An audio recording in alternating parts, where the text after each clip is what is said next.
convertir en progreso.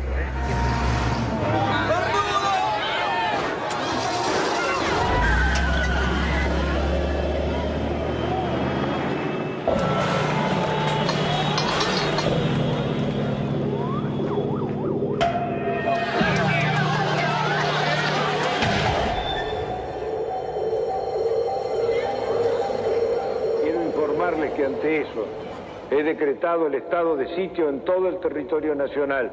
He informado al honorable Congreso. Nuestro país vive horas difíciles que muestran la culminación de un largo proceso de deterioro.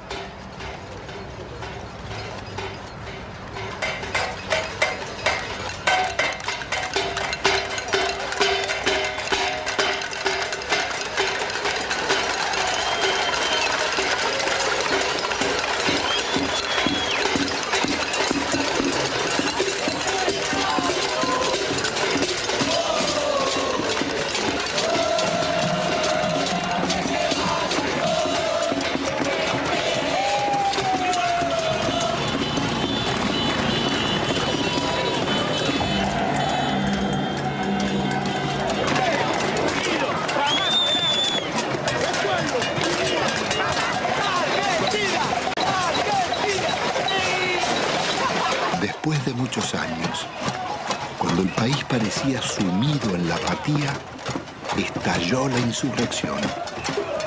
Era la patriada espontánea de los nadies, que haciendo sonar sus cacerolas, se derramaba por los barrios y ocupaba la ciudad de las instituciones y los bancos.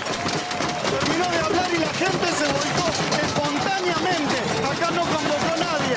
Yo tengo 50 años, hace un mes y medio que no trabajo y laburé todos los días de mi vida, todos los días. Porque no quiero el estado de sitio, porque no quiero ser una súplica del Fondo Monetario Internacional. Es un modelo que no va más. Se tiene que ir de la Rúa y con él todos los delincuentes que lo apoyan.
El pueblo no se va. Son trabajadores, amas de casa, empleados, jubilados y estudiantes, herederos de aquellos que por décadas habían desafiado dictaduras y persecuciones, soportado ajustes y en democracia traicionados. ¿Qué había pasado en la Argentina? ¿Cómo era posible que en una tierra tan rica se sufriera tanta hambre? El país había sido devastado por un nuevo tipo de agresión, ejecutada en paz y democracia. Una violencia cotidiana y silenciosa dejaba más víctimas sociales,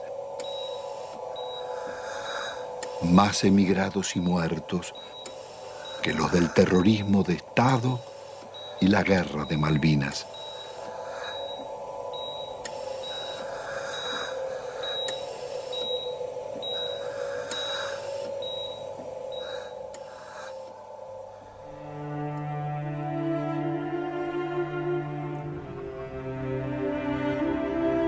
En casi 2 siglos de vida independiente, la deuda externa argentina ha sido una de las causas del empobrecimiento y la corrupción y uno de sus escandalosos conflictos.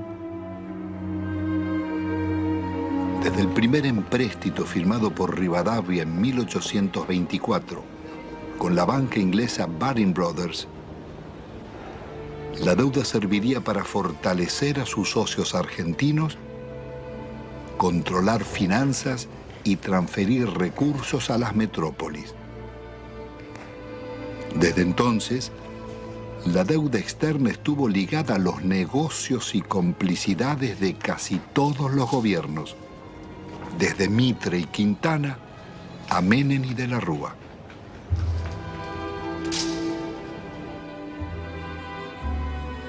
La política del endeudamiento fue gestando en la Argentina generaciones de tecnócratas y funcionarios más dispuestos a servir a bancos y corporaciones internacionales que a defender su país. Moldeados en Harvard o Chicago, Oxford o Buenos Aires, sus retratos decoran las galerías oficiales. Allí están colgados desde lobistas del siglo XIX, como Manuel García y Belaustegui, hasta los últimos directores de la banca pública, Pedro Pou, Macarrone y Colombo. Administradores de una deuda que había nacido en los años 70 con la dictadura militar.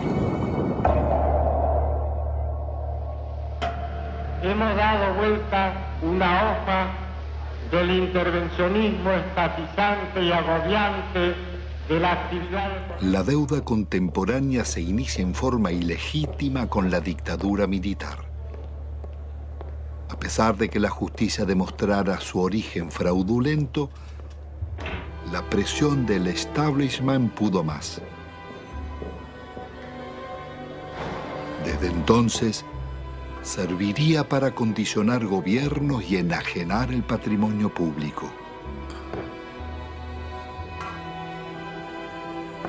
Es todo un símbolo que en el Salón de los Acuerdos luzca una estatuilla de Canning, regalada por el gobierno de Su Majestad en 1857 por el honorable reconocimiento de la deuda.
La alianza entre los bancos extranjeros y las corporaciones será el nuevo poder en la Argentina.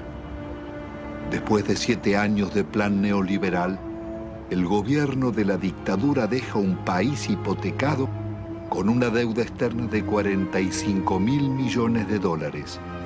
La mitad es deuda privada. Son 23.000 millones que dicen deber bancos extranjeros radicados en el país, como el Citibank, el First Boston, el Chase Manhattan, Bank of America, el Banco de Italia, Londres, Español, el francés y el Deutsche, y también el Banco Río, el Quilmes, Galicia y otros. Multinacionales como ESO, Fiat, IBM, Ford, Mercedes-Benz, Swift, Pirelli, los grupos empresarios locales de Pérez Compán, Bulguerón y Bridas, Macri, Techin, Fortabat, Pescarmona, Gruneisin, Soldati, Cogasco, Celulosa y otras. Una descomunal deuda privada que un alto funcionario de la dictadura le pasaba al Estado, Domingo Cavallo.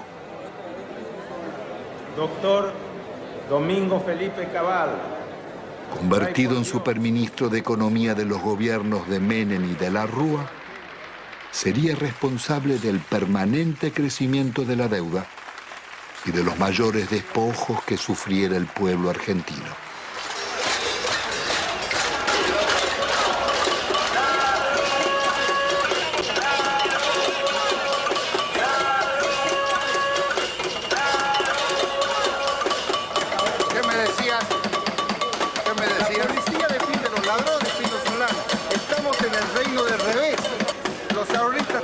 Manifestarse pacíficamente en defensa de sus ahorros que han sido confiscados por el banco en complicidad con el gobierno nacional.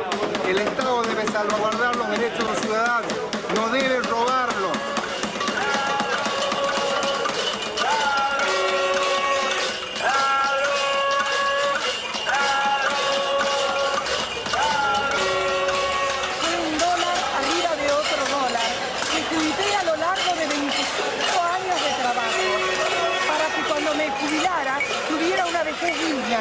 Cosa que el gobierno no me da. ¿Por qué no nos tratan los bancos como tratan a sus ahorristas en el exterior?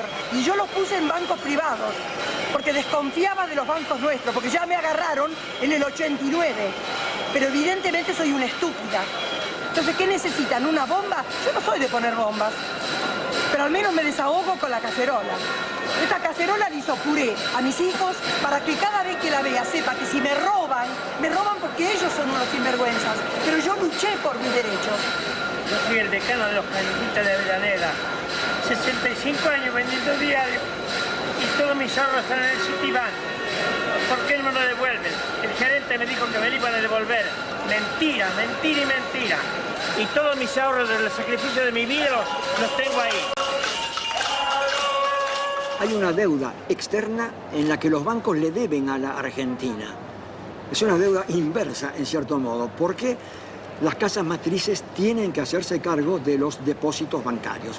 Eso está en la jurisprudencia argentina desde 1971, en el famoso caso Swift-Deltec, en donde se resolvió que la casa matriz era responsable por las deudas de sus filiales. Y es una estafa que el Estado tenga que hacerse cargo de las deudas del sector privado.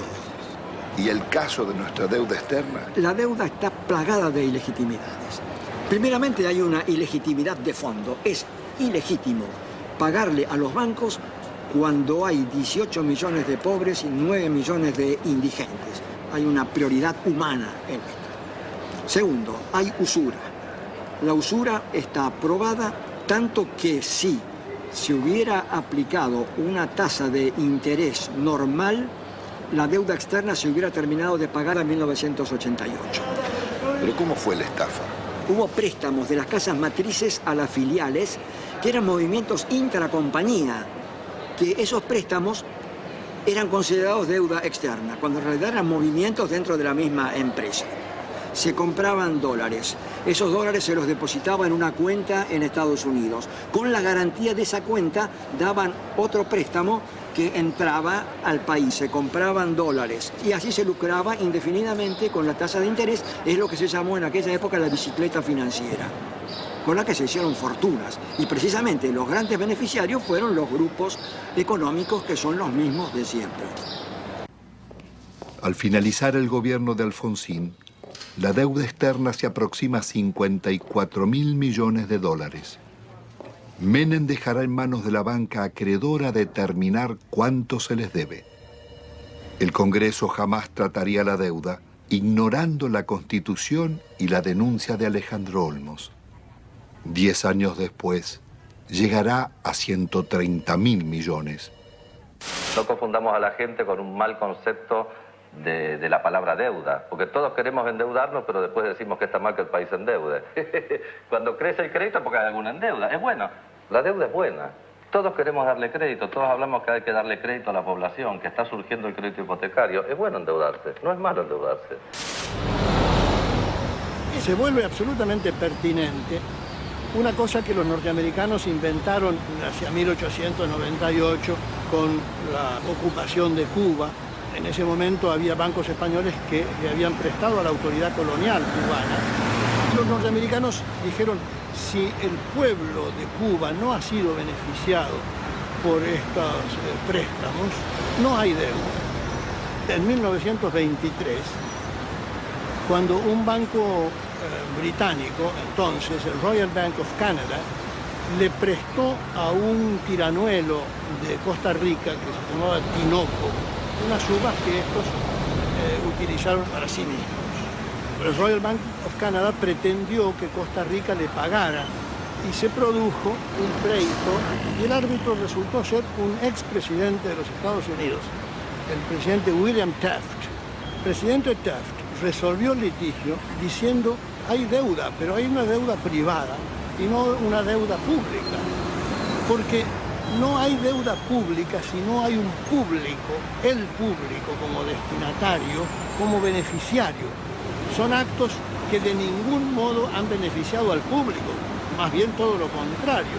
Han hecho que la persona que compra en un supermercado y paga el IVA resulte el quien paga finalmente estas deudas privadas de grandes empresas, de grandes compañías o de gente en todo caso muy rica. No cabe duda de que la deuda privada irregularmente estatizada, ilícitamente estatizada por el doctor Cavallo, debe ser absolutamente revisado. ¿Cómo se llama esa teoría, doctor? Se llama teoría de la deuda odiosa. Una directora del Fondo Monetario Internacional, Karen Lissaker, representando a los Estados Unidos, dijo, si aplicáramos la teoría de la deuda odiosa, toda la deuda del tercer mundo se caería.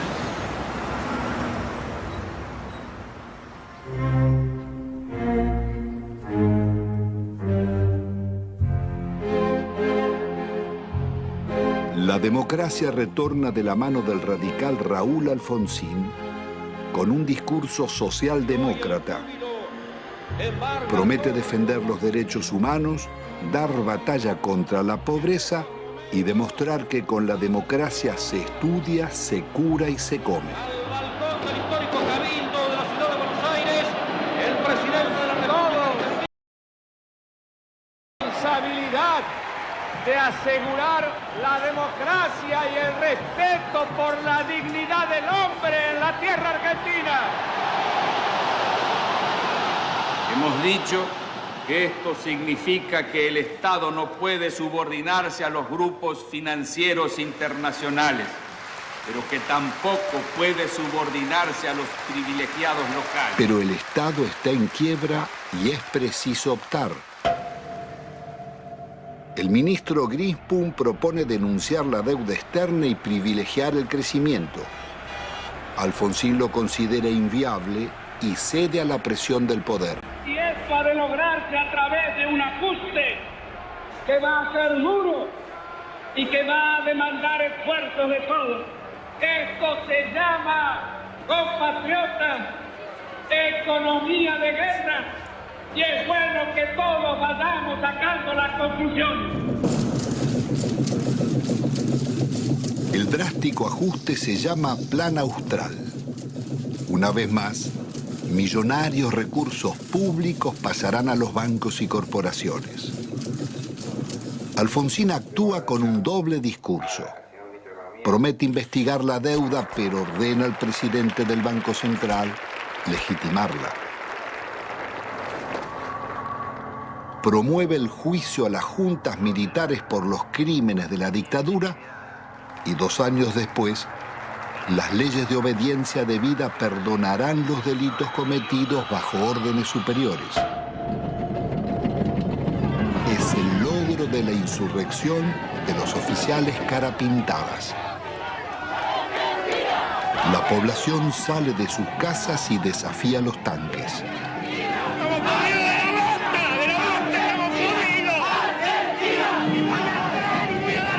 Alfonsín absolverá a los golpistas. Compatriotas, felices Pascuas.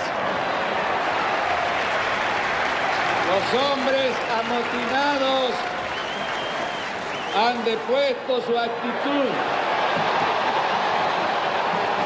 Algunos de ellos, héroes de la guerra de las Malvinas, que tomaron esta posición equivocada.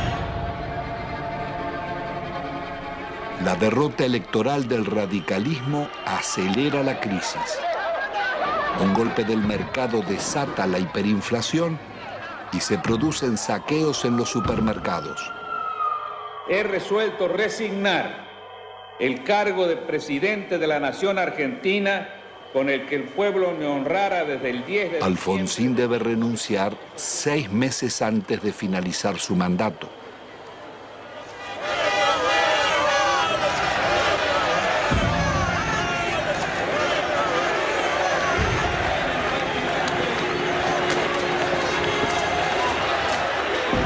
El justicialista Carlos Menem llega a la presidencia argentina después de haber gobernado varias veces la provincia de La Rioja, una de las más pobres del país.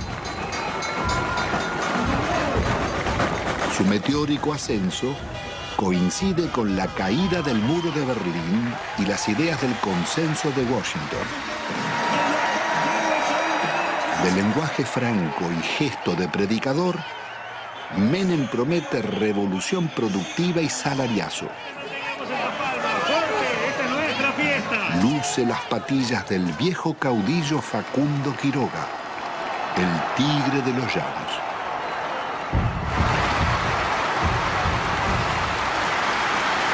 Argentino por argentino de pie, por los niños pobres que tienen hambre, por los niños ricos que tienen tristeza, por los hermanos sin trabajo, por los hogares sin techo, por las mesas sin pan, por nuestra patria.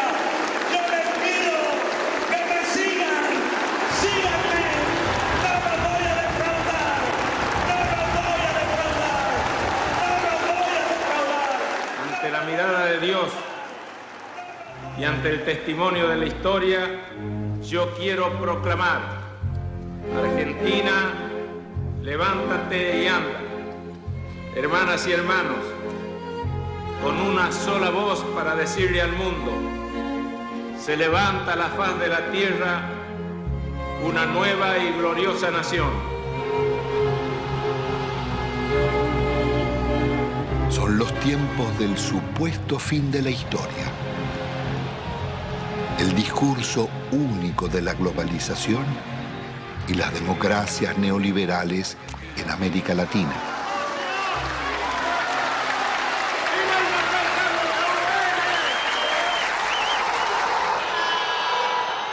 Días después, abandona las patillas y promesas reformistas y traiciona a sus votantes. El programa de gobierno será el de la minoría liberal conservadora que lidera el ex golpista Álvaro Alzogaray. Hoy todo cambió y una nueva relación ha comenzado. También una nueva forma de vivir y de pensar. Aunque todos parezcamos los mismos, un cambio decisivo y fundamental se ha instalado entre nosotros. Y es un hecho de justicia histórica que este cambio lo realice un presidente justicialista, cerrando así el ciclo que comenzó hace 40 años. Jamás nadie como Menem había osado llevar la traición como bandera, ni ejecutar con tanto cinismo acciones contra la nación. El travestismo del nuevo jefe va a pulverizar medio siglo de resistencias populares. Impone la ideología de la derrota frente al modelo global.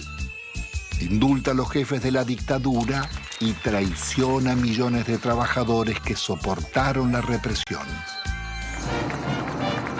Abandona el antiimperialismo popular y la política de no alineamiento de Perón y Evita para establecer relaciones carnales con Estados Unidos. Su programa será el del Banco Mundial y el Fondo Monetario.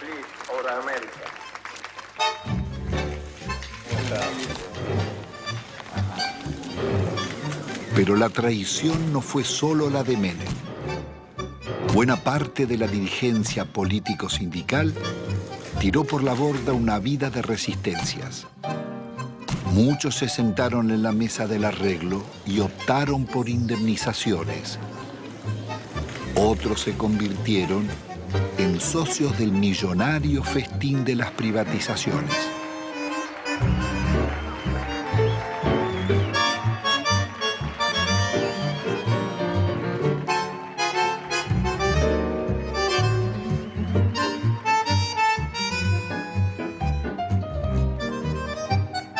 Senador Cafiero, usted que es un dirigente histórico del justicialismo, ¿cómo explica la traición de Menem?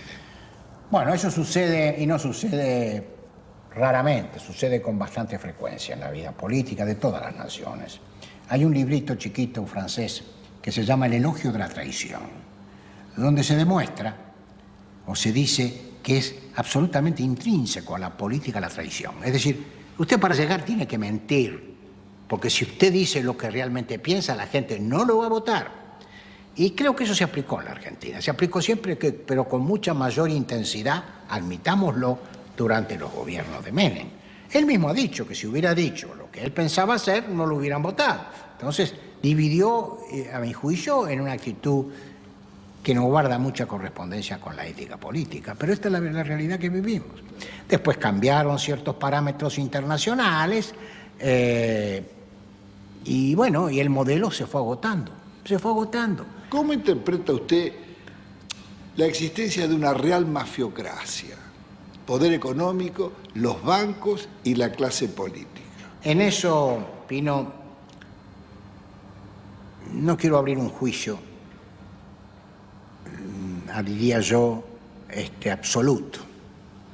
Mi larga vida humana y política me dice que a veces hay que relativizar un poco las cosas. No todo es blanco y negro. No todo es corrupto y puro. Hasta la misma sociedad argentina en su conjunto no puede atribuirse la pureza y asignarle la corrupción a sus clases dirigentes. En definitiva, las clases dirigentes emanan de la propia sociedad. En la Argentina no solo hemos fallado los políticos y yo asumo la parte de culpa que me corresponde. Yo podría decir que han fallado muchos estamentos dirigentes de la sociedad argentina y que si hay que hacer un juicio general, estamos todos en el infierno del Dante.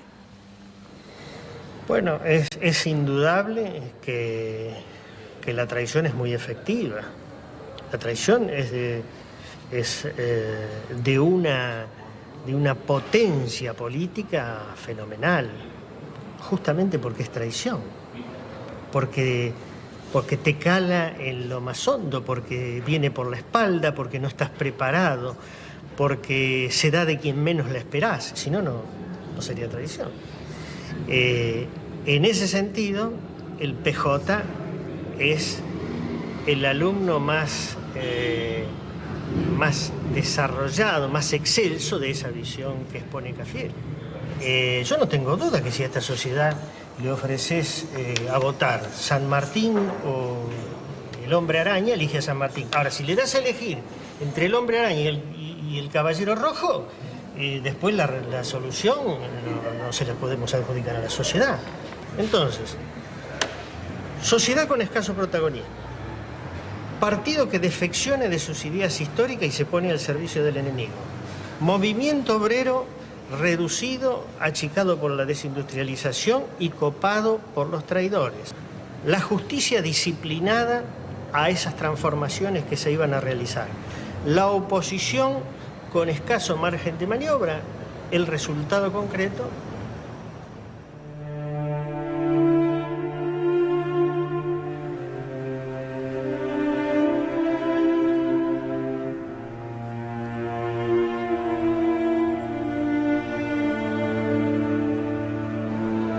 El modelo neoliberal de Menem sería inseparable de la degradación republicana y la corrupción. Su plan político requiere una Corte Suprema de Justicia y tribunales federales adictos, más la delegación de poderes especiales por parte del Parlamento. Al mes de haber asumido, consigue su ley de leyes, la reforma del Estado, que le abre las puertas a las privatizaciones. El Senado de la Nación trata hoy una ley trascendente para el país, que por primera vez va a atacar en forma frontal las deficiencias estructurales que tiene el Estado Nacional en su conjunto y a través también de sus empresas públicas. Nuestro reconocimiento en nombre del presidente de la República Argentina, porque con este proyecto en su ejecución iniciamos la revolución productiva.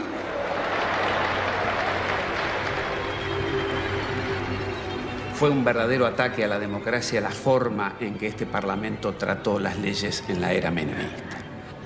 Le otorgó al Poder Ejecutivo facultades extraordinarias, poderes omnímodos, la suma del poder público.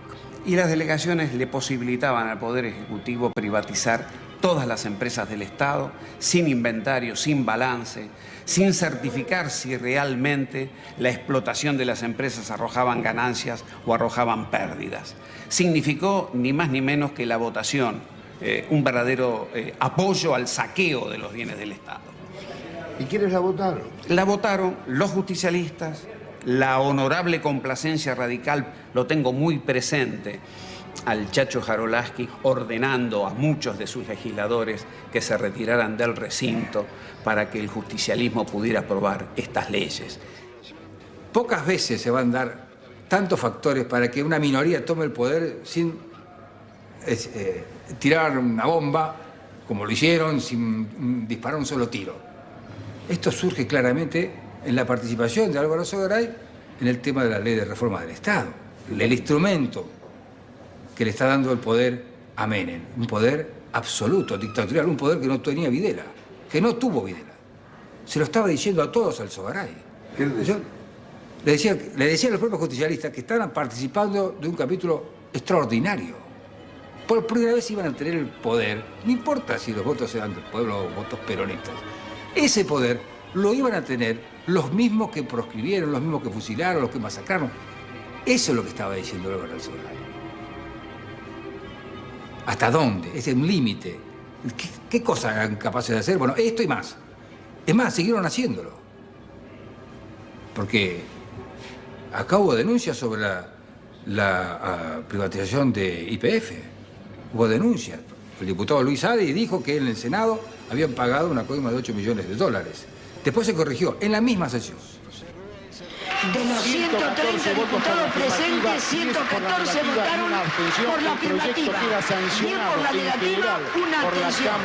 No podemos más que felicitarnos de estos diputados que han dado el quórum, que han hecho funcionar la Cámara, pero creo que hoy es un día de júbilo, hoy es un día de festejo para la Argentina, que desde hoy el petróleo pasa a ser de las provincias, YPF pasa a ser una empresa que cotiza en bolsa, que va a tener inversión privada, y el dinero que de esto surja es de los jubilados. Miles de millones de dólares pasan del patrimonio del Estado a los jubilados. Las bellas palabras escondían algunos de los actos más infames que el Parlamento haya cometido. Con sobornos y falsos diputados fueron votadas las privatizaciones de YPF y Gas del Estado, las dos mayores compañías argentinas. no solo el país perdía las empresas que más habían invertido en su industria, sino que los jubilados y trabajadores serían estafados. La oposición no bastó para impedirla. Diputados disidentes del justicialismo formarían el Grupo de los Ocho. Reformar el Estado no es privatizar. En un país en emergencia no se puede empezar despidiendo trabajadores. Otras voces opositoras al despojo de la petrolera fueron amenazadas o agredidas. En mayo del 91, por ratificar ante la justicia las denuncias contra Menem y el remate de YPF, fui víctima de un atentado con 6 tiros en las piernas. La corrupción de Menem es una locura, la privatización de YPF. Es un robo fenomenal lo que está. ¿Cómo no va a haber corrupción si surge de los hechos? Surge de las privatizaciones. ¿Cuáles son los estados patrimoniales de los hombres que votaron esto? Me refiero a los que conducían. Hay que verlos. Uno no ha visto acá pagar, abrir portafolios y pagar dólares. Uno no lo ha visto. Sin embargo, no está desmentido. De modo que cuando existen consultoras, cuando hay tanto dinero para ganar más dinero, cuando hay negocios mientras la sociedad está distraída, mientras existían los hombres que pregonaban las conveniencias de que las empresas del Estado pasaran, o nos olvidamos de Neusta. Y tenían alto rating. No solamente los políticos, ¿eh? En este cambio tenemos que incluirnos también los periodistas, los medios de comunicación. ¿Hasta cuándo vamos a aguantar tantas estupideces? Instrumentos extraordinarios como la televisión y la radio en manos de idiotas para generar pueblos idiotas. ¿Hasta cuándo? El Congreso de la década mafiosa, el que votó las leyes más vergonzosas y antinacionales, tuvo que sesionar rodeado de cordones policiales.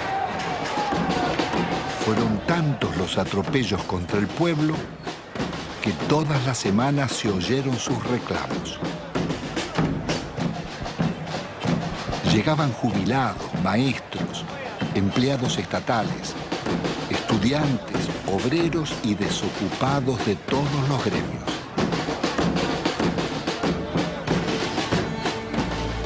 Comenzaron los tiempos oscuros en que el presupuesto nacional se aprobaba en Washington antes que en el Congreso.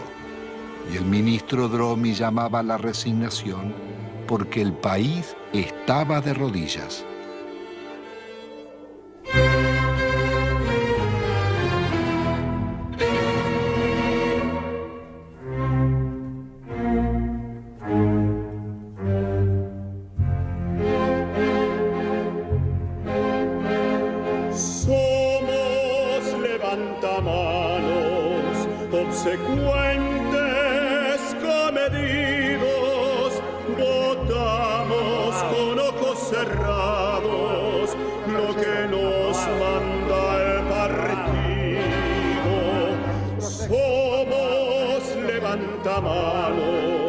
Legislamos con olvido y al votante traicionamos a pesar de los silbidos.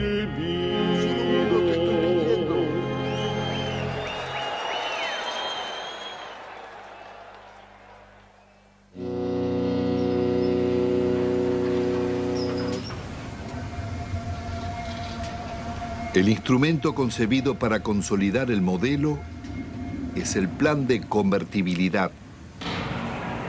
Abre las importaciones e impone por ley una mentira. Un peso vale $1. Logra detener la inflación, pero deja indefensa la industria nacional. De producir el 95% de lo que consumíamos y exportar máquinas, tornos, trenes y electrodomésticos, pasamos a importar telas, carnes, lácteos, frutas o pastas.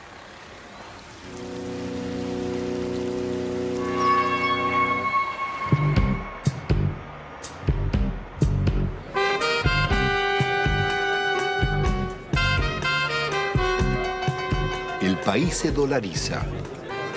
Todo podía pagarse en pesos o en dólares. Pero con inflación cero, las tarjetas de créditos y los bancos cobraban intereses usurarios del 50% anual, cuando en Estados Unidos y Europa eran del 7%. La fiesta del dólar a un peso impidió competir a comerciantes y empresarios llevándolos a la quiebra. Desaparecerían miles de industrias y talleres, textil, metalúrgica, autopartista, manufacturas domésticas y muchas otras.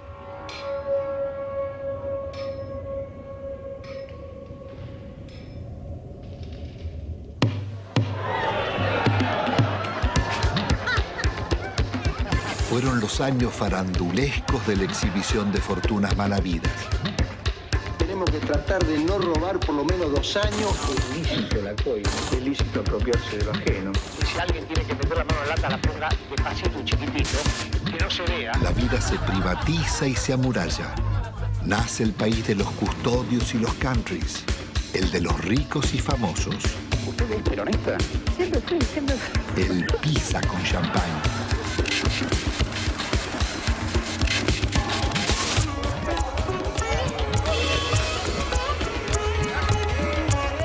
Tocar YPF, tocar el petróleo en Argentina era tocar a la madre, era lastimar a Gardel, era ofender la bandera. El petróleo bajo la tierra no le sirve a nadie, a ninguno. Esto pasa cuando no usas la camisa. Y yo creo que todos tenemos derecho a una cuota de frivolidad de cuando en cuando. De gran seductor que usted tiene, si le molesta un poco. No, todo lo contrario, me ayuda.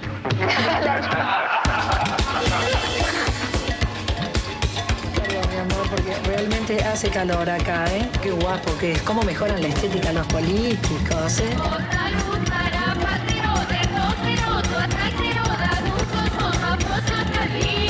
Estoy apasionado por este modelo económico, que es mentira que produzca más pobres, que lo fabrique.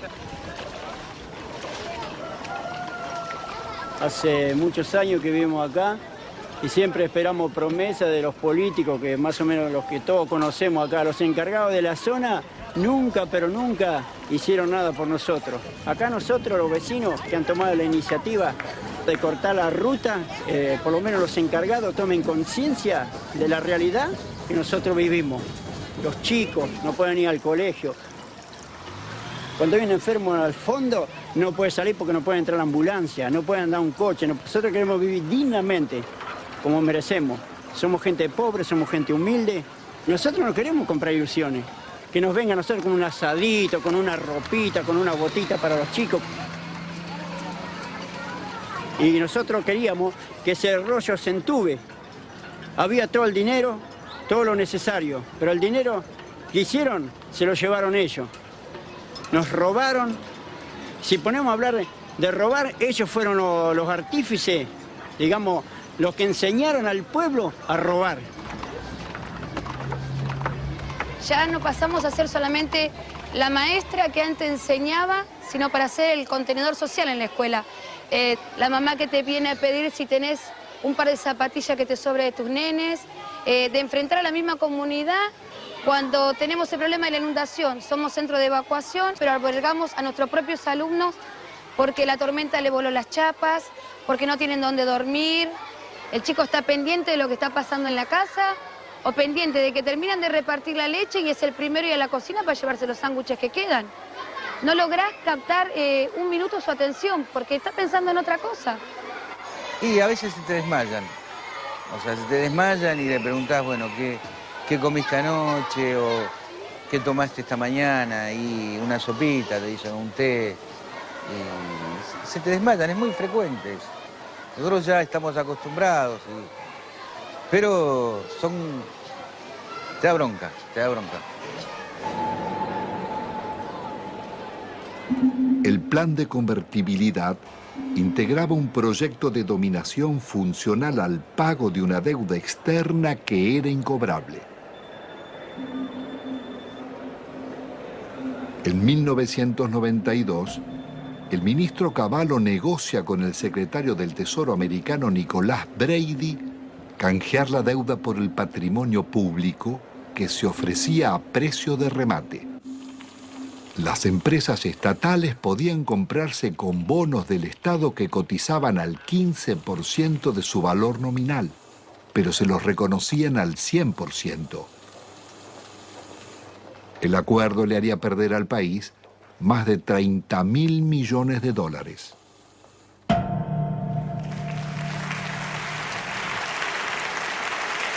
El gobierno de la Nación Argentina cumplimenta esta noche 7 cabalísticas privatizaciones, 7 sectores estratégicos del quehacer nacional.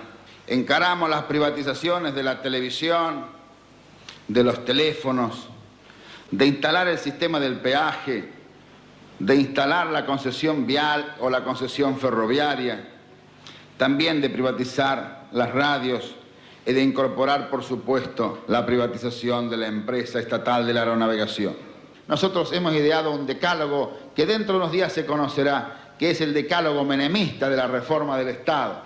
El mandamiento 1 son palabras de Menem, él no lo conoce aún. El mandamiento 1 está extraído de sus muchos discursos, dice así: nada de lo que deba ser estatal permanecerá en manos del Estado.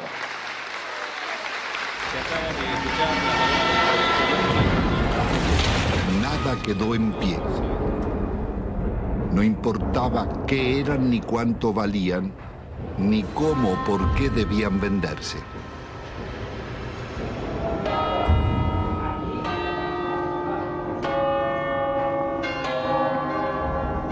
Más allá de los siglos y los métodos, las concesiones de bienes del Estado serían continuidad de las viejas explotaciones coloniales. Antes fue el oro y la plata de Potosí. Hoy las ganancias del petróleo, el agua o las comunicaciones. Las compañías extranjeras hicieron en nuestro país lo que no les hubieran permitido hacer en los suyos. En términos de incumplimiento de las obras de inversión, se les perdonaba. Si no lo hacían o si no se aumentaban las tarifas, como se hizo en la Panamericana, para que el usuario le financie la inversión. No se les exigió capital propio. A mayor riesgo, mayor ganancia. En la Argentina, a nulo riesgo empresario, ganancias descomunales. Duplicó o triplicó en dólares la tarifa. Apenas 26, o sea, el 13% de ese total, se llevaron casi el 60% de estas utilidades. Telecom en la Argentina, una utilidad media en todo el periodo del 15%, Telefónica del 16%. Las 10 operadoras internacionales más importantes del mundo, entre las cuales están Telefónica y Telecom, rentabilidad promedio 5,4. Estas mismas empresas, que acá son tan rentables, son públicas en sus países de origen. Las empresas argentinas se vendieron sin deudas. El Estado se hizo cargo de 150.000 despidos exigidos por los concesionarios. Las principales inversiones vinieron de España y Francia. Entel se vendió por la quinta parte de su valor a Telefónica y Telecom. La endeudaron por 6.000 millones de dólares. Aerolíneas Argentinas daba beneficios y tenía 37 aviones. Fueron hipotecados por Iberia para comprarla. Aerolíneas terminó vaciada. La empresa de agua fue tomada por un consorcio europeo liderado por las compañías Suez y Vivendi. La endeudaron en 8 veces su capital. Obtuvieron rentas excepcionales y no realizaron las obras convenidas. 800.000 personas quedaron sin agua potable y 1 millón sin cloacas.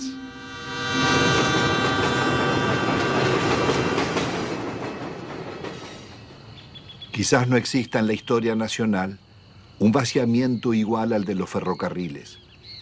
Fue el mayor golpe que sufrieron las economías regionales. Miles de familias tuvieron que emigrar.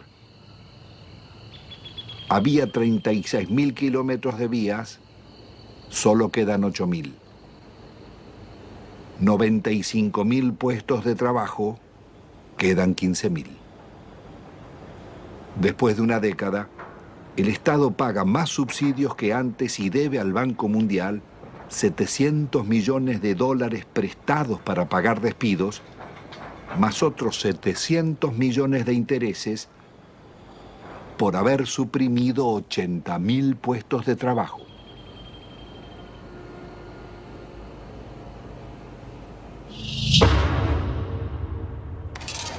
Cuando se hicieron las privatizaciones, no había subsidio para nadie, al contrario, el argumento para privatizar ferrocarriles fue el déficit. Hoy están subsidiados hidrovías, los ferrocarriles, los concesionarios viales. La magnitud del subsidio recibido por las rutas nacionales fueron 1.100 millones de dólares. Y dejaron de pagar 980 millones de dólares de canon. O sea, se robaron 2.000 millones de dólares. Deben pagar un canon por el uso económico de un bien público nuestro como sociedad. Ninguno pagó el canon. ¿Quién lo pagó? Ninguno. Ni los concesionarios viales, ni el Correo, ni Unequian. Sistemáticamente la seguridad jurídica en Argentina fue unilateral. Es para las empresas. Pues siempre que renegociaron en contra de los usuarios y consumidores. ¿Cuál es la razón para que siga funcionando semejante impunidad? La política. Y los negocios políticos y los acuerdos políticos. Las privatizaciones se hicieron a la medida de las corporaciones. La patria contratista financió todas las campañas electorales, todos los gobiernos, todos los golpes de Estado y realizaron todas las obras públicas.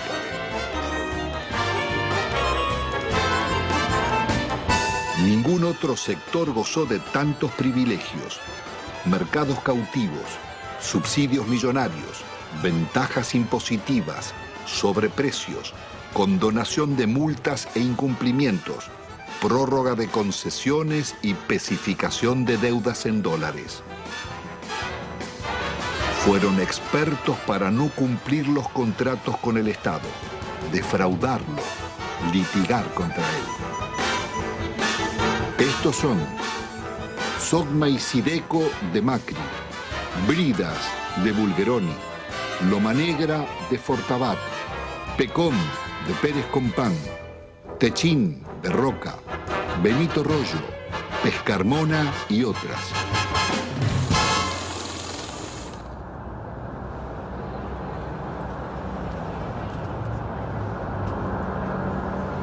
La desocupación estalló como una epidemia contagiando la sociedad entera. Cientos de colas de desocupados se multiplicaron por todo el país. El desempleo pasaría del 11 a más del 20% y otro tanto de subempleo. ¿Cuál es la situación de los trabajadores? Han perdido buena parte de su salario, han perdido protección social, han perdido casi todo el derecho al despido, han perdido casi la protección contra los accidentes y las enfermedades. Más de la mitad de los trabajadores están en negro teniendo en cuenta estas condiciones. Se ha llegado prácticamente a la desprotección más absoluta propia de los países más atrasados de la Tierra. Hay terror a resistir, hay terror al despido, hay terror a que mañana no tenga ninguna posibilidad de tener algo. Por eso se admite la rebaja salarial, por eso se admite el empeoramiento de las condiciones de trabajo, por eso se admite trabajar en condiciones de insalubridad. Se admite todo porque hoy perder el trabajo significa la nada, significa engrosar el ejército de mendigos, el ejército de aquellos que están fuera del sistema. Es terrible porque la situación lleva a depresiones. En el país latinoamericano que tuvo los más avanzados derechos sociales, decenas de miles de necesitados acuden a la iglesia de San Cayetano, patrono del trabajo, pidiendo ayuda. Gracias al Señor nuestro Dios. Es justo y...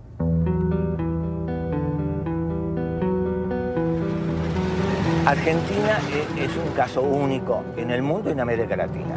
No se conoce un país que haya entregado su gas y su petróleo sin haber perdido una guerra. Hay que pensar que fue una verdadera traición al país de una clase dirigente. México, Brasil y Venezuela no privatizaron en absoluto su petróleo. Félix, ¿por qué fue una salvajada la venta de YPF? Fue una salvajada por el papel que tenía YPF dentro del país y en el concierto de las petroleras del mundo. Uno tiene que recordar que cuando Mosconi constituyó la primera empresa estatal del mundo, YPF, se tomó el concepto de que el petróleo es un bien estratégico y la venta de los combustibles un servicio público de interés nacional. Cuando subía el precio internacional, YPF mantenía bajos precios en función de sus costos y no del precio internacional. Yacimientos Petrolíferos Fiscales fue creada en 1923 bajo la dirección del general Mosconi. En 1907 se había descubierto crudo en la Patagonia. A pesar de sus detractores, la industria petrolera pudo desarrollarse sin depender del capital externo, siendo un modelo para América Latina. Fue tan exitosa su expansión que recaudaba tanto como la provincia de Buenos Aires y detectó reservas por $200.000 millones.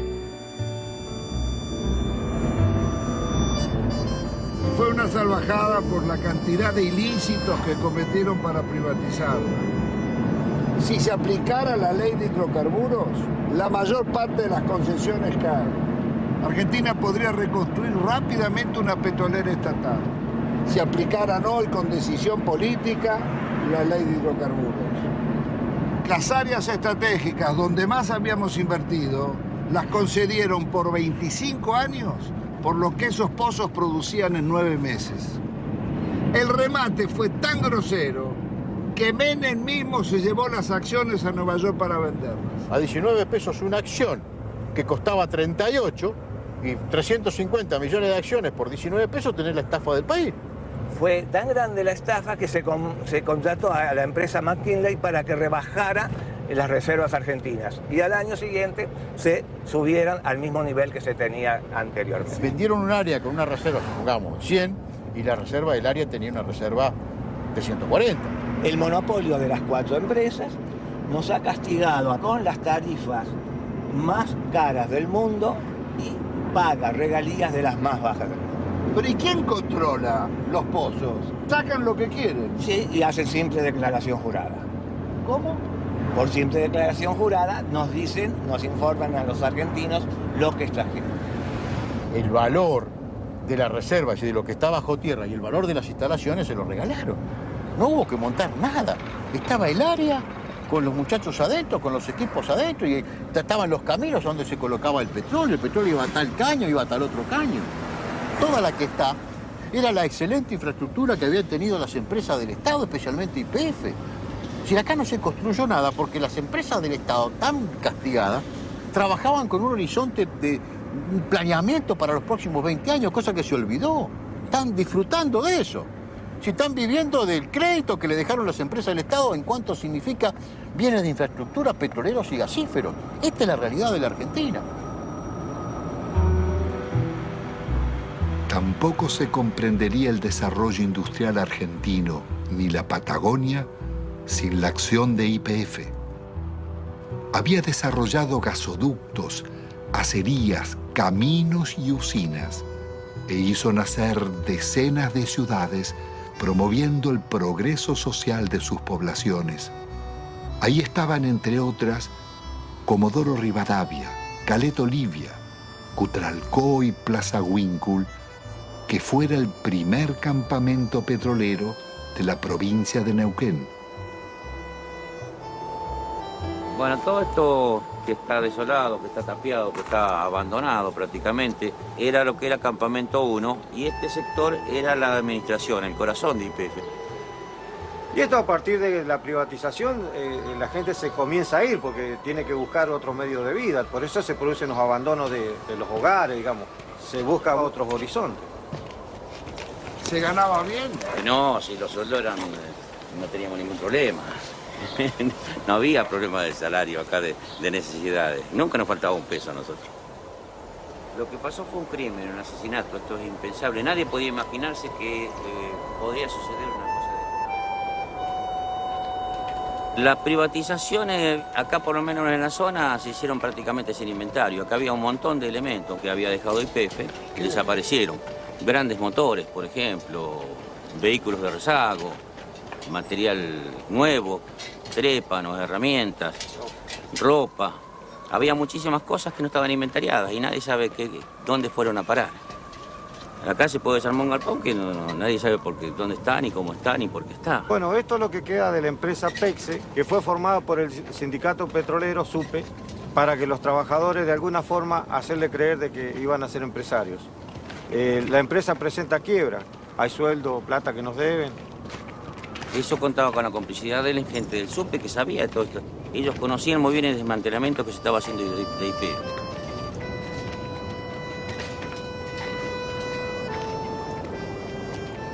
Si la gente agarraba 40, 50 mil dólares y aunque lo echaran de la empresa y le hacían por ahí hacer un curso de repostero, de computadora, de cualquier cosa, durante un año donde le estaban pagando. Entonces la gente por ahí aceptó la privatización y aceptó el despido, sin pelear. Porque claro, tenía la plata en el bolsillo. Lo que pasa es que esa plata después se la fue gastando. Se compraron vehículos, se ampliaron casas, se pusieron kioscos, negocios. ¿Mucho desocupado? Muchísimo desocupado. Nosotros podemos hablar de 5.000, 7.000 desocupados o más. No hay censo. No hay censo serio que nos diga hay tantos desocupados.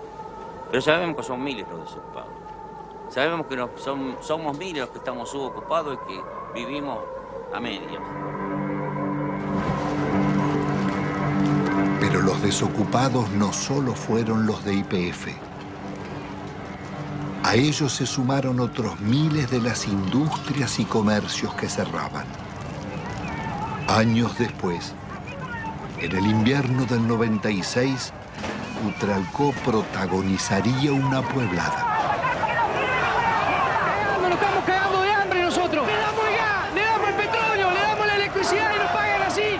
Agotados sus reclamos por trabajo, miles de desocupados se instalaron en la carretera nacional durante días y noches, soportando 10 grados bajo cero y resistiendo las cargas de la gendarmería.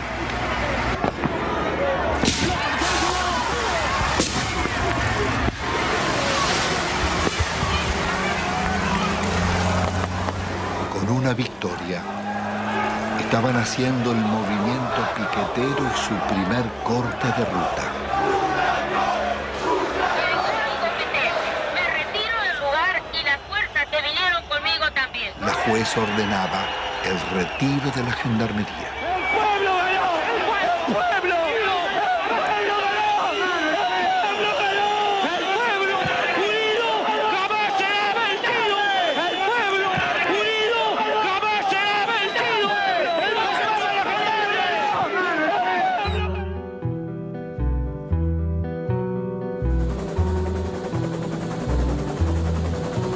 La del Estado era un orgullo de todos los argentinos y era una de las 2 o 3 empresas que en el mundo eran tomadas como modelo. ¿Por qué, Gustavo? Porque tenía un manejo de desarrollo gasífero en un país muy especial, con los yacimientos muy lejos, que era prácticamente un relojito. Entonces la copiaban los europeos y la copiaban incluso alguna empresa norteamericana. Y además porque en 50 años de trabajo había incorporado 5 millones de argentinos a disfrutar del gas natural. Y en 90 años anteriores que estaban las compañías británicas, solamente había 300.000 argentinos con un gas importado muy caro. Petrobras había tasado a gas del Estado en 25.000 millones de dólares. Nosotros, con la tasación de consultores internacionales, la vendimos en 2.500 millones de dólares. 10 veces menos. 10 veces menos. 10 veces menos. La acción depredadora de Repsol en la región fue tan grande que la comunidad mapuche llevó sus denuncias a los organismos internacionales. Bueno, acá nos encontramos en el lugar donde un integrante de la comunidad construyó su vivienda y que bueno, no la pudo habitar porque cuando hizo el pozo de agua para sacar agua se encontró que no tenía agua, no había agua pura, sino que lo que encontró fue gasolina. Este es el caño que puso mi papá en el año 95, supuestamente para sacar agua, para el consumo y para para sembrar algo. Y ahora ustedes van a ver qué fue lo que sacó. Sacó gasolina. Les voy a mostrar que es totalmente pura. Estamos a 7 años de la descontaminación que supuestamente debió hacer Repsol acá, y lo que sacamos no es agua justamente, es casi nafta súper.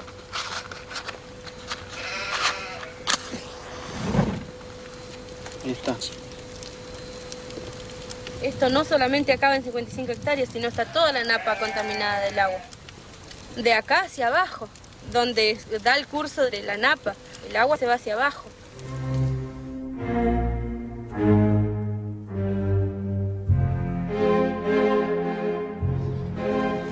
Carlos Menem pacta con Alfonsín su reelección a cambio de una reforma constitucional donde se incluyen nuevos estatutos y un tercer senador por la minoría que favorece al radicalismo. El Pacto de Olivos o Pacto del Bipartidismo se realiza sin consulta ni debate, de espaldas a la ciudadanía para garantizar la continuidad del modelo. La reforma viene a legitimar a Menem, que ha promulgado más de 300 decretos leyes, 10 veces más que en toda la historia nacional. Vaciados los partidos de propuestas de cambio y participación, poco quedó en el radicalismo y el justicialismo de sus causas fundantes. Se fueron transformando en organizaciones para el reparto de cargos públicos. Una corporación de profesionales que no reconoce ideologías y atraviesa transversalmente casi todos los partidos, sin otra lealtad que a sus privilegios.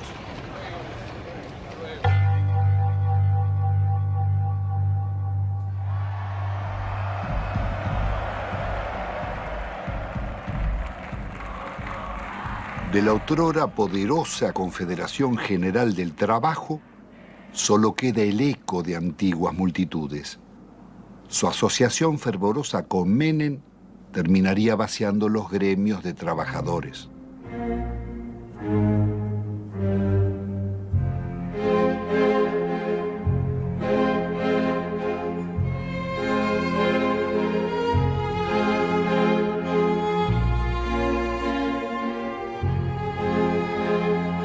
Entre besos y abrazos, los gordos de la patria sindical negociaron a los trabajadores e hicieron fortunas personales.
La sociedad argentina le reprocha haber sido parte imprescindible de un pacto mafioso de impunidad que se consolidó en nuestro país en la década del 90. Se le reprocha haber admitido, haber legitimado el remate de las empresas públicas al mejor postor y de una forma realmente a precio vil. Se le reprocha el despojo de los derechos de los jubilados, el despojo de los derechos de los trabajadores, haber justamente brindado impunidad a los políticos que han delinquido en la función pública. En las últimas décadas, Ninguno de los altos funcionarios que delinquieron contra el Estado fue condenado.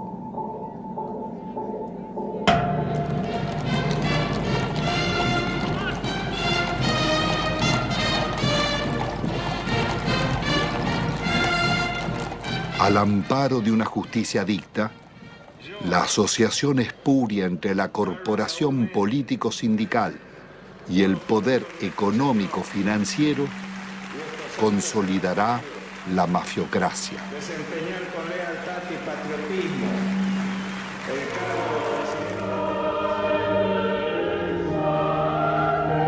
Señores, menuda tarea era de conducir la marcha de un país, sobre todo en los tiempos difíciles y complejos del mundo actual, cuando términos como patria, bien común, moralidad, respeto al otro y amistad social se encuentran en baja o desmonetizados.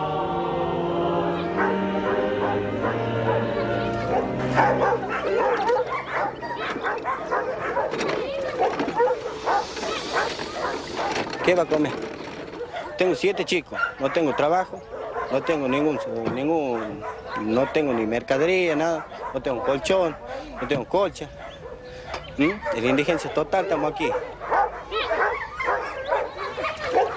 se puede estar acá.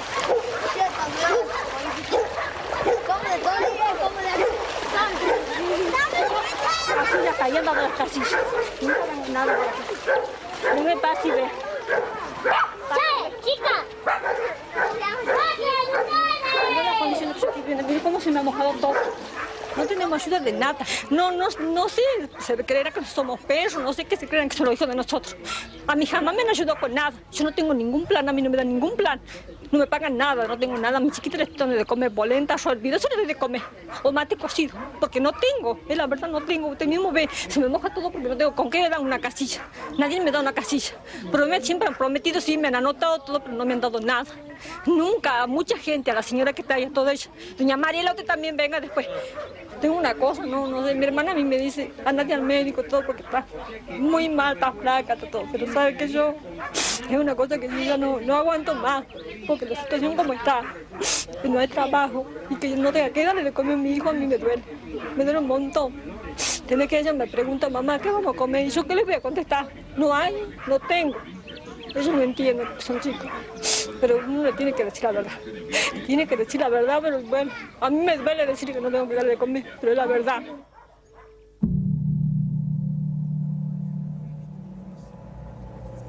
La mafiocracia une empresarios con políticos y magistrados, traficantes con funcionarios, sindicalistas y comunicadores.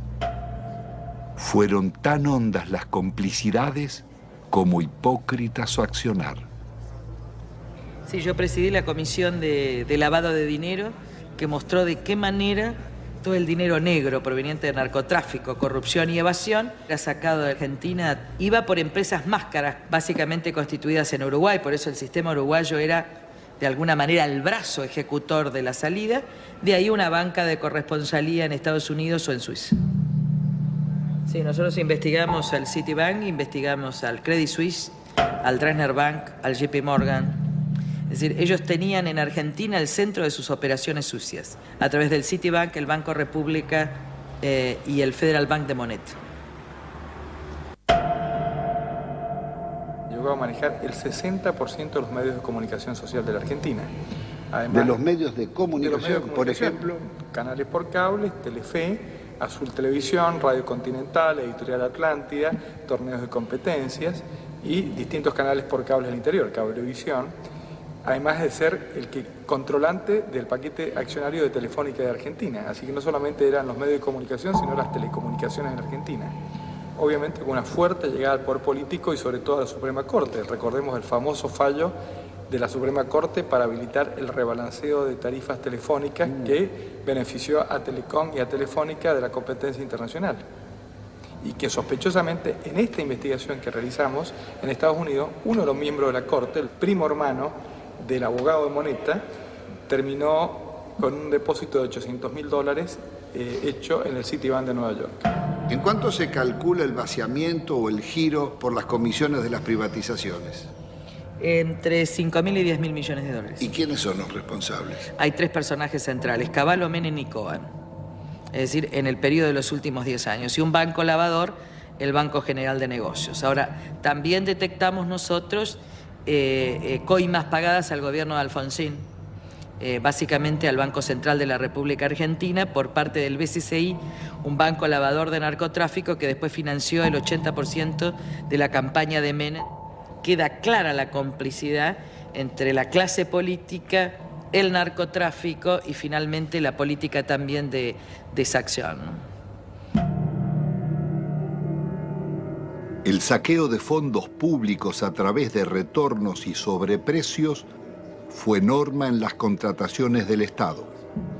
Se calcula que más de un 20% de la inversión pública se diluyó en comisiones. El ministro Manzano, aludiendo al presidente, diría: robo para la corona.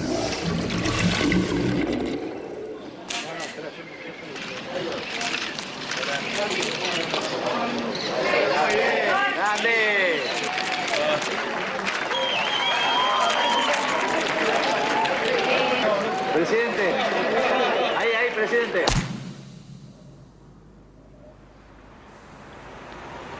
Uno de los mayores focos de corrupción fue el PAMI, Obra Social de los Jubilados. La oscura trama delictiva de contrataciones con empresas pertenecientes a funcionarios sobrevivió varios gobiernos.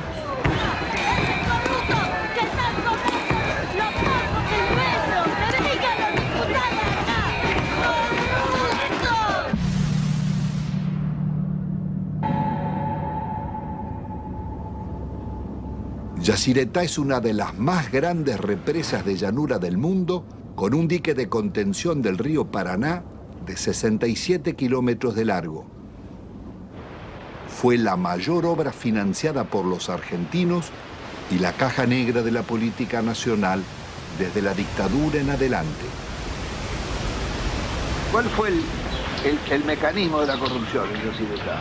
Bueno, fue sobrevaluar siempre los valores de las obras, alargar los plazos de obra, llevar la obra hacia adelante como hoy estamos sin poder terminarla y generando costos, porque estamos hablando de 13.000 millones, pero todavía no sabemos cuándo la vamos a terminar. 5 veces más costaba. 5 veces. Le doy un ejemplo concreto.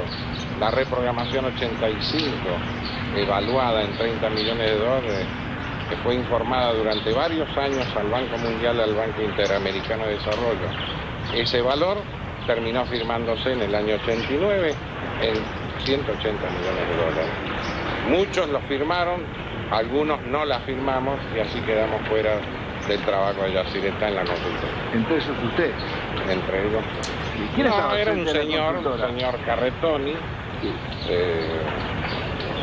Fue el que manejó toda la campaña de Alfonsín en su momento y de Angelos en el otro.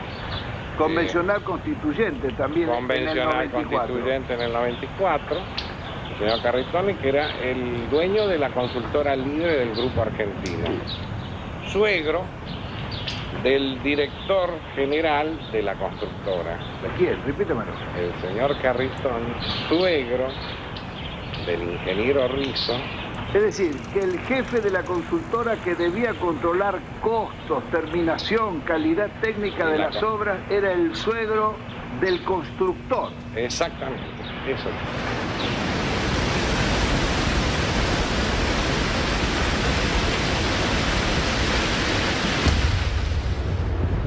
La Argentina enviaba armas rumbo a Ecuador en guerra con Perú, en momentos en que la Argentina era garante de la paz entre Ecuador y Perú. Violábamos también con armas hacia Croacia y hacia Bosnia, violábamos la disposición de Naciones Unidas para esta maniobra, fabricaciones militares, conducción del ejército argentino, fábrica militar de Río Tercero, por donde pasaron la mayor cantidad de armas que venían desde el norte argentino con zona liberada. ¿Qué se hizo? Se voló la fábrica militar de Río Tercero con 7 muertos argentinos. Después después de marzo del 95, era menester hacer desaparecer todos los rastros, entre ellos los documentos, los inventarios y todas las huellas que podían demostrar de que aquello no fue una casualidad, sino fue una clara intencionalidad al servicio del encubrimiento. ¿Quiénes componían esa banda para la asociación ilícita? Califican como jefe de la asociación ilícita a un expresidente de la República, Carlos Saúl Menem. La lista no es aquí terminante, ¿no? Hay muchos más, pero hay también algunas circunstancias como estas. Los suicidios, muertes accidentales. Se cae un helicóptero enfrente al hipódromo argentino en el campo de polo, donde muere uno de los hombres claves. El general Juan Carlos Andreoli. Se suicida con mano invertida el capitán Estrada, hombre que ha formado parte de las bandas del terror en los tiempos horrorosos en la República Argentina. En este cuadro, lo que hoy falta investigar es dónde está la plata que se robaron. Carlos Menem, su cuñado Emir Yoma, Cavallo y otros involucrados en la causa del contrabando de armas serían arrestados. Pero la Corte Suprema los dejaría en libertad. El delito impregnó la diligencia en todos sus niveles. Ministros, jueces y altos funcionarios fueron llevados a la justicia por causas de corrupción, como los justicialistas Alberto Coan, Gerardo Sofovich, Juan Carlos Alderete, Matilde Menéndez, María Julia Alzogaray, Carlos Grosso, Claudia Bello, Triaca, Dadone, Grisanti, Amira y Emir Yoma, Vico y Espadone, los funcionarios radicales Del Conte, Mazorín y muchos otros, y los candidatos presidenciales Angelós y Masachesi. Me pongo al frente de lo que hace a combatir la corrupción. Las anteriores amenazas se referían a una causa por exportaciones de oro, donde se generaron aparentemente créditos fiscales ficticios. Si no querés que te arruinemos en el trabajo y la vida, deja de romper las pelotas, me corta en el brazo. Durante los años de Menem, las mafias se desarrollaron bajo la complacencia del gobierno y seguirían actuando después. Su accionar dejó decenas de secuestros extorsivos, asesinatos, robo de vehículos, muertes dudosas o por gatillo fácil, falsos accidentes y suicidios nunca esclarecidos.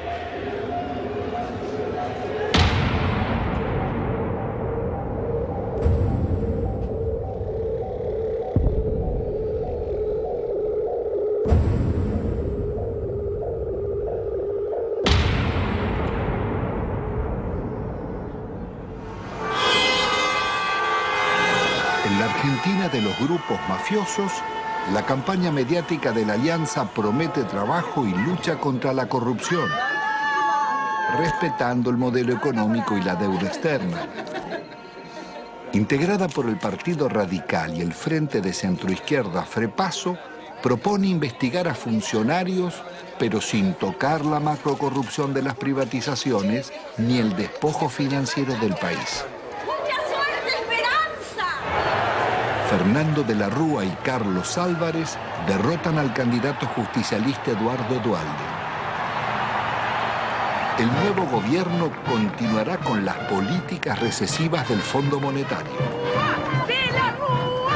¡Arriba de la Rúa! Una vez más, el mandato de la ciudadanía será traicionado. Rebaja de salarios públicos y aumento de impuestos.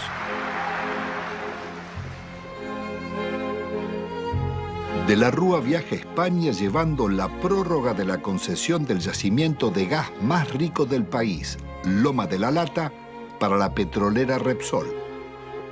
Una riqueza de 50.000 millones de dólares que es entregada, violando la ley, por solo 300 millones. El gobierno soborna al Senado para votar la ley de flexibilización laboral. El vicepresidente Álvarez no cuestiona la ley, sino el soborno, y pide investigar. Presento mi renuncia indeclinable al cargo de vicepresidente de la Nación, para no perjudicar al presidente ni alterar la vida institucional. Álvarez abandona a sus votantes y promueve el regreso de Cavallo. Ungido superministro, renegocia la deuda externa. La operación llamada Megacanje es otra gran estafa que le costará al país 55.000 millones de dólares. El milagro argentino terminó en una catástrofe social. Los planes de Cavallo liquidaron a la clase media, hicieron más ricos a los ricos y más pobres a los pobres. El 60% de la renta quedaba en manos del 10% más rico.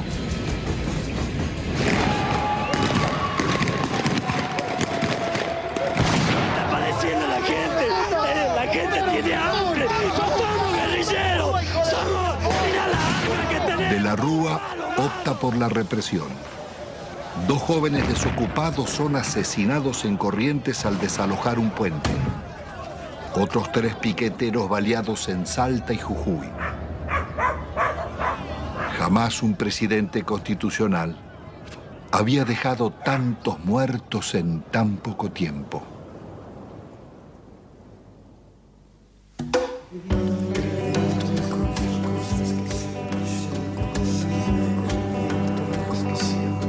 El viento me confió cosas que siempre llevo conmigo. Me dijo que recordaba un barrilete y 3 niños. Que el sauce estaba muy débil, que en realidad él no quiso. Que fue uno de esos días que todo es un estropicio. Iba cargado de culpa y seguía confesando. En su lomo de distancia no cabalgaba ni un pájaro. Era un fantasma ese viento, un alma en pena penando, y en ese telar de angustias tejió sus babas el diablo. Aquí se pudo prever con exactitud qué iba a pasar luego de cada ajuste económico que existía en el país. Los famosos ajustes, estos desde la época de Alfonsín, de Menem y demás, cada ajuste significaba la irrupción en el hospital de una cantidad enorme de desnutridos, de niños desnutridos y de sus familias. Entonces era como decirse uno a otro, mira, esperemos, todos 3 meses hay que preparar cama. Venía una cantidad impresionante de chicos desnutridos. Hasta que nos hartamos y en el año 82 salimos a la calle e hicimos un gran movimiento que salió en todos los diarios y que interesó a todo el país. Pero la política siguió, la política del ajuste. Cada ajuste era una puñalada de corazón para un médico que venía aquí porque sabía que después de ese ajuste, 3, 4, 5, 6 meses más, los chicos que nacían en ese periodo no iban a comer. Entonces íbamos a tener esta cantidad de chicos y de ahí nació este documento que nosotros hicimos hace poco que dice, otros toman las decisiones, nosotros lo vemos morir. Pero resulta que cuando nosotros empezamos a leer, traducíamos bibliografías del inglés. Entonces nosotros veíamos cómo se solucionaba, cómo le arreglábamos los líquidos, cómo le arreglábamos las sales, cómo le arreglábamos las proteínas. Y después ya, viendo que cada vez eran más y que nos sobrepasaba, empezamos a leer otras cosas. Hasta llegamos a leer un libro argentino, Juan P. Garrahan, no sé si le suena. Dice, la desnutrición no es una enfermedad socioeconómica y cultural que se soluciona poniendo a trabajar a todos los factores de la nación. Nos dice que le vamos a dar alimento, que le vamos a todos los factores de la nación. Y ahí explotó todo, ahí ya nos dimos cuenta. ¿Y qué hacemos nosotros con el desnutrido mandándolo a la casa? ¿Qué hace la nación? Claro, le damos un enfoque cientificista. Claro. Pero este último año fue una explosión atómica.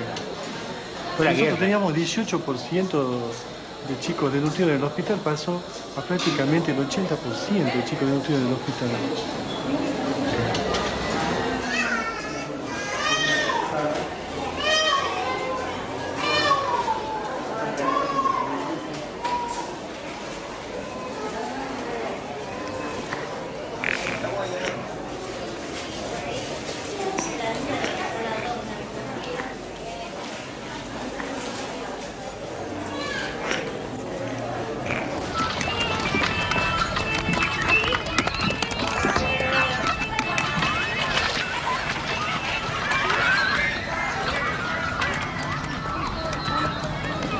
Ustedes ven un basural, los niños sin padre, una chica de 14, 15 años embarazada, ningún padre, un montón de los hijos de nadie, donde comen un día sí, un día no. Y yo le digo a esa chica que tiene 14, 15 años, mira, dale a tu nene para que la diarrea, pollito, polenta, lechecita, agua limpita. Bueno, eso es una falta a la ética, eso es una crueldad inconcebible. ¿Cómo le voy a decir si ella está comiendo de la basura? Los chicos viven de la basura. Estos son sobrevivientes de la tercera generación de desnutridos, de la segunda generación, los que están dando a luz estos chicos. Porque cuando se produce el fenómeno mueren muchos chicos. Los que logran sobrevivir, sobreviven con baja estatura, con menos fuerza, con menor capacidad intelectual, pero no por eso dejan de ser personas. Y no por eso deja de tener sentimientos. Eso de calificarlos como si fuera un subproducto de la sociedad es indignante. Son personas como vos y como yo. No solamente desde el punto de vista de los derechos, sino desde el punto de vista de que también le duele un hijo, de que también le duele una criatura que se le muere, que se le enferma, y de que también tiene derecho a tener su casa, su agua potable, su comida todos los días, su trabajo. Los derechos, aquí hablamos de derechos humanos. ¿Qué derecho humano tiene esta persona? Se le han pisoteado todo, absolutamente.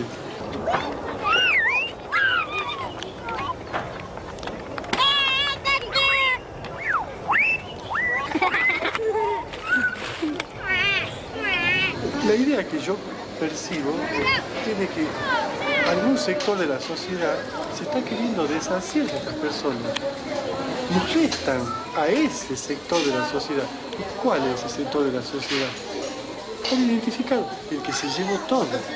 90% de indigentes, 10% que lo tienen todo. No sé qué modelo, esto no es un modelo, esto es una cosa que yo tengo 54 años y es siempre lo mismo. La historia es ajustemos. El que vino no sabía ajustar y sigamos ajustando. Y se cagan todos. Y los chicos se los va corriendo como de la mesa y caen abajo y no comen más. Lo que no se quiere ver del país, que es la gente que nace, vive y muere sin documentos, sin estar registrada, la otra Argentina, la oculta, con los que están incluidos y los excluidos. Porque con los excluidos ya no nos interesa ni rescatarlo, que no se reproduzcan, ponerle DIU, esterilizarlo, sacarlo de circulación. Todavía nadie se animó a decir no mostrarlo.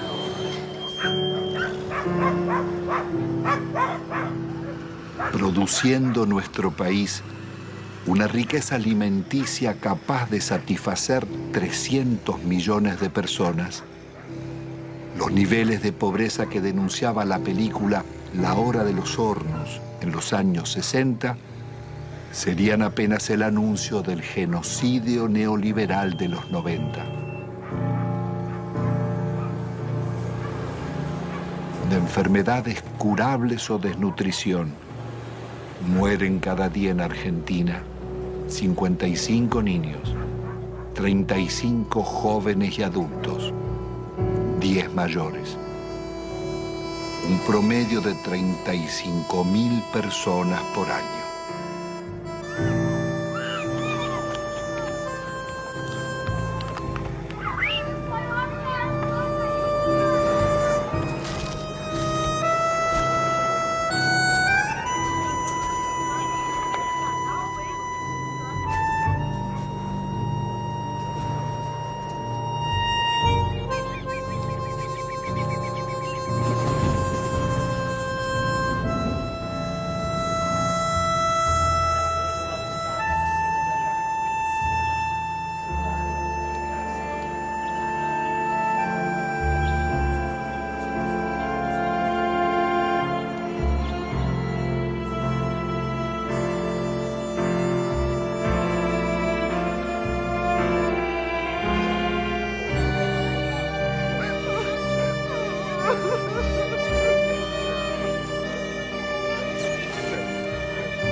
El país era presentado al mundo como el modelo a seguir. El Fondo Monetario homenajeaba a Menem en Washington por el milagro argentino. Presidente, esta foto para mí va a ser estupenda para mí. Para mí también. Mi foto, la suya no sé. No sé, vamos. Ya no sé. Me parece que ya le dije que una foto con el diablo siempre es peligrosa. No, pero por favor. La responsabilidad de nuestros gobernantes en el genocidio social no exime a los organismos internacionales ni a sus mandantes, Estados Unidos y Europa, ni a las injustas relaciones comerciales del norte con el sur. Los programas económicos neorracistas que dieron grandes beneficios a costa de segregar y producir la muerte prematura de millones de personas son crímenes de lesa humanidad en tiempos de paz. Sus autores y ejecutores no pueden gozar de impunidad.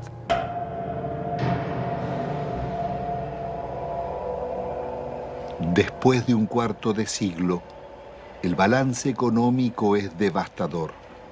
La deuda estatal y privada pasó de 7.800 a cerca de 170.000 millones de dólares, pero se ha pagado en concepto de servicios casi otro tanto y 150.000 millones se han fugado al exterior. Argentina ha perdido otros 150.000 millones por los subsidios agrícolas en Europa y Estados Unidos. Desde 1999, el crecimiento será cero y el país marcha hacia la devaluación y la cesación de pagos.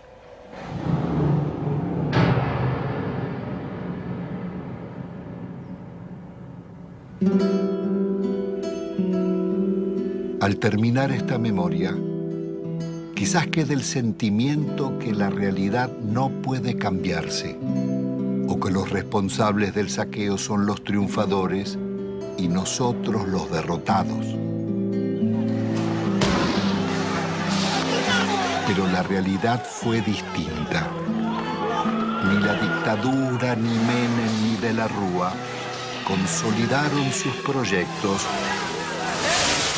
ni los bienes concesionados se perdieron para siempre porque pueden recuperarse.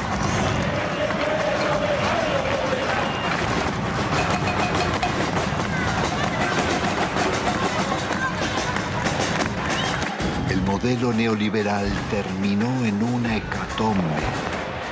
Sus responsables no pudieron vender todo lo que deseaban, ni los mayores bancos públicos, ni los grandes astilleros Río Santiago, ni las usinas termonucleares, ni Yacyretá, Salto Grande o EPEC.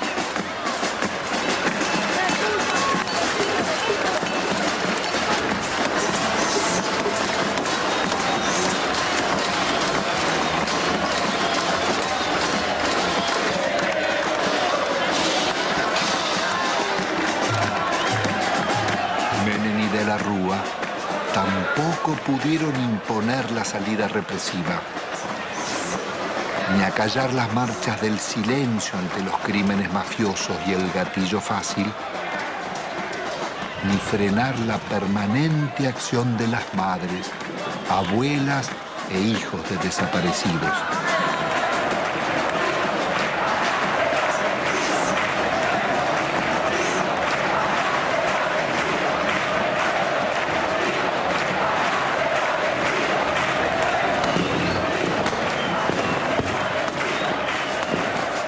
Impidió otra historia, la de miles de luchas y movilizaciones de resistencia del movimiento social desarrollado durante la década. Organizaciones territoriales, piqueteros, comedores y asambleas barriales, ocupaciones de tierras y asentamientos, la Gran Marcha Federal y cientos de otras marchas y paros nacionales.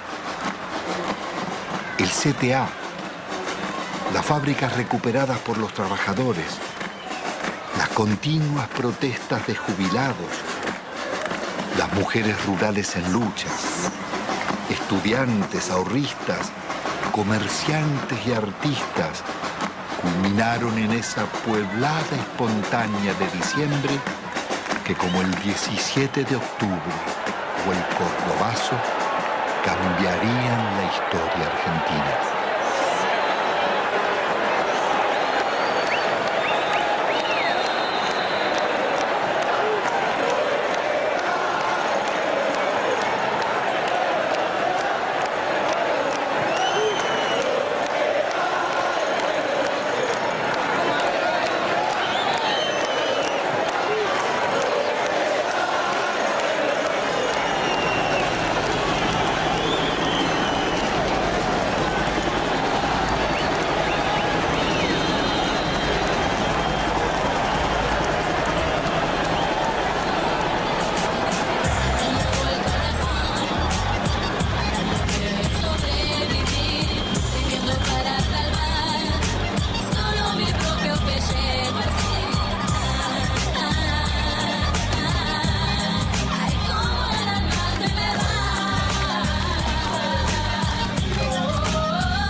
Existe em andamento um projeto maquiavélico de destruição do Estado brasileiro.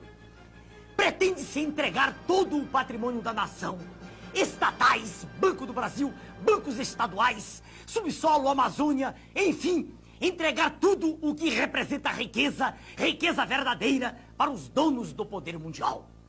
Dizem que isso é modernismo, que vamos ingressar no primeiro mundo, que o Estado deve ser o menor possível e que tudo que é estatal deve ser privatizado.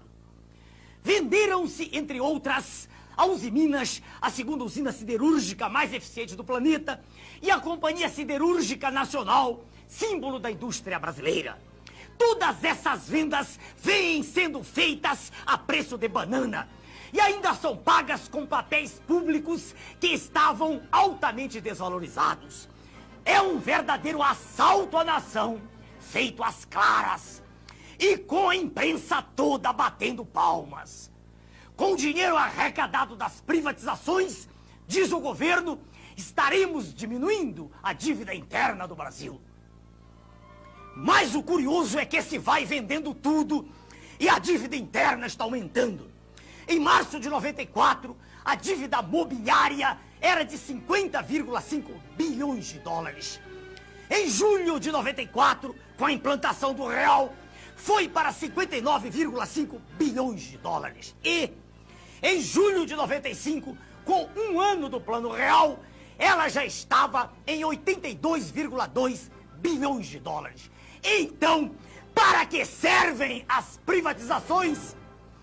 Privatizações são negociatas que servem para transferir o formidável patrimônio público para uma minoria privilegiada de representantes legítimos do sistema financeiro internacional. O governo, sob o comando do sistema financeiro internacional, estabelece juros da dívida interna tão extorsivos que vão exaurindo as finanças públicas e vão quebrando as indústrias, destruindo a agricultura, aumentando o desemprego e criando, como diz o professor Adriano Benayon, doutor em economia pela Universidade de Hamburgo, na Alemanha, criando, sim, uma verdadeira economia de cemitério. O que eles pretendem é a demolição do Estado. Destruído o Estado, segue-se o esfacelamento da nação, fazendo com que o povo não acredite em nada que é nacional, com que perca a sua autoestima e que tenha vergonha de ser brasileiro. Daí a propaganda gigantesca a favor do Estado mínimo, de desmoralização das Forças Armadas, que são o braço armado do povo, e de destruição da família, que é a célula básica da sociedade. É a anulação de todos os nossos valores morais, é o deboche institucionalizado. Mas a nação é o povo, com o seu território, com a sua história, os seus costumes e com a sua língua. Eles querem destruir nossa nação. Com a desculpa de modernidade, de entrar no primeiro mundo, o que estão fazendo é destruir a indústria nacional. Esta é a verdade sobre o projeto neoliberal, que a imprensa podre não mostra. É conduzir o nosso povo, qual manada de búfalos, para o precipício, para a escravidão. É como se fosse um gigantesco octopus, com seus tentáculos, sugando todas as nossas riquezas e drenando-as para os donos do mundo. É a perda definitiva da soberania nacional. Meu nome é Enéas. Edward Snowden saiu dos Estados Unidos, foi para outros países, vive escondido, tá, não pode voltar político na Rússia. Não pode voltar para os Estados Unidos, senão ele vai ser preso. E o Glenn Greenwald, que é também um jornalista que teve acesso ao Edward Snowden, mora no Brasil e é correspondente estrangeiro aqui, publicou esses documentos que mostram que algumas conversas do Michel Temer com o embaixador americano. É isto. Então o povo brasileiro precisa saber e ele precisa se explicar. Porque conversar com o embaixador americano é normal. A questão é basicamente saber se isso foi republicano ou não. Né? Nessas conversas tinham sugestões de que... Nessas conversas ele falava como aliado do PT e sugeria que o governo deveria ser retirado. Simples assim. O atual presidente golpista do Brasil conversando com a espionagem norte-americana sobre como os brasileiros devemos organizar nosso destino. Tchau, meu irmão.